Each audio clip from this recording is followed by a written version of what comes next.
সুন্দরবনের ভিতরের যে খালগুলো আছে সেই খালি কিন্তু আমরা মাছ ধরতেছি। দুই সাইডে ঘন জঙ্গল আর মাঝখান দিয়ে আমরা মাছ ধরবো। তো সামনের দিকে আমরা যাব, কিছু দূরে গিয়ে আমরা মাছ ধরি। তো যাচ্ছি আমরা সামনের দিকে। দুই সাইডে ঘন জঙ্গল দেখতেছেন, জাল টেনে উপরে ওঠা যাবে না আর বেশি দূরে কথাও বলা যাবে না, শুধু আস্তে আস্তে মাছ ধরতে হবে।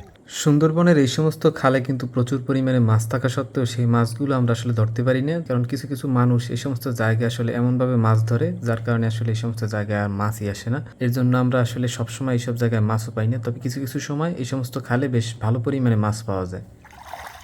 ও কি বাইলে মাছ?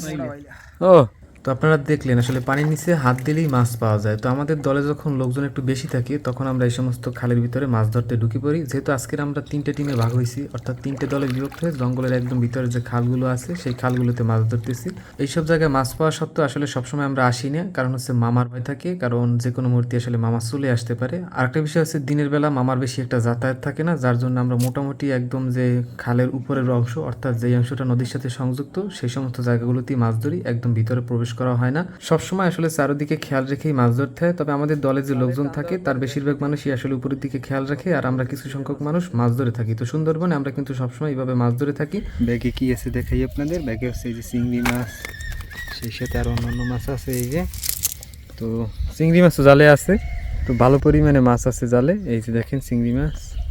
আর দেখেন আজকের আমরা মোটামুটি কি পরিমাণে মাছ পাচ্ছি, প্রত্যেকটা জালেই মোটামুটি মাছ উঠতেছে, বিশেষ করে চিংড়ি মাছ আর ছোট ছোট মাছ উঠতেছে। ছোট মাছগুলো আমরা সবসময় চেষ্টা করি ছেড়ে দেওয়ার জন্য, আর যেই মাছগুলো আসলে খাওয়ার উপযোগী ওই মাছগুলি আমরা আসলে রাখি। তো দেখেন এত কষ্ট করে আসলে মাছ ধরার পরে কেউ আসলে সেই মাছ ছাড়তে চায় না, এরপরে আমরা সবসময় চেষ্টা করি একদম যে ছোট মাছগুলো সেগুলো ছেড়ে দেওয়ার জন্য। তো প্রত্যেকটা জালেই আসলে মাছ ধরার পরে যেই মাছগুলো যে খাওয়ার উপযোগী সেগুলো রাখার পরে একদম ছোট মাছগুলো দেখেন আমরা কিভাবে ছেড়ে দিই। আসলে সবসময় না পারলেও আমরা আসলে চেষ্টা করি এই মাছগুলো ছেড়ে দেওয়ার জন্য, কারণ এই মাছগুলো রক্ষা করা আসলে আমাদেরই দায়িত্ব। তবে আমাদের জাকি জালে একদম যে ছোট মাছ পাওয়া যায় এমন না, মোটামুটি যেই মাছের সাইজ ভালো বা বড় মাছ এই মাছগুলো কিন্তু আমরা সবসময় জাকি জালে পেয়ে থাকি। সেগুলো আপনারা আমাদের ভিডিওতে দেখে থাকেন। একদম যে ছোট মাছগুলো সেই মাছগুলো কিন্তু আমাদের জালে একদম ওঠে না বললেই চলে। তো আমরা এই সরু খালগুলোতে মাছ ধরতে ধরতে এক প্রান্ত থেকে অন্য প্রান্তে চলে যাব। আর সুন্দরবনে প্রতিনিয়ত আমরা কিন্তু এইভাবেই সব জায়গায় ঘুরে ঘুরে মাছ ধরে থাকি। আর আমাদের এই মাছ ধরার ভিডিওগুলো যারা দেখতে পছন্দ করেন তারা অবশ্যই আমাদের সাথে থাকবেন। এবং আপনারা অনেকেই কমেন্টসে জানাইছেন আমাদের কাছ থেকে মাছ কিনতে চান, তো সংখ্যায় যদি আপনারা বেশি হন অবশ্যই আপনাদের মাছ দেওয়া যাবে, সমস্যা নেই। আমরা কিন্তু সবসময় মাছ ধরে থাকি আর পর্যাপ্ত পরিমাণে মাছও পেয়ে থাকি।